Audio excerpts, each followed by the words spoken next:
Hello dear subscribers, today I will tell you about problem which happened with my Mercedes W209 when I just have problems with my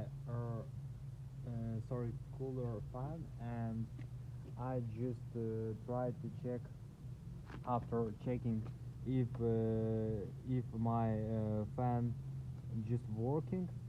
So I understand that everything is okay with this cooler fan, and I just check wire to this cooler check.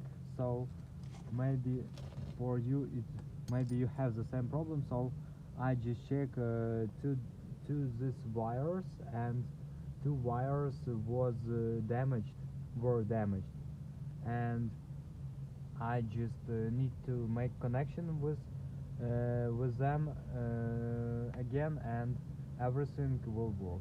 So thanks for watching, have a nice day, subscribe to my channel, click like, and goodbye.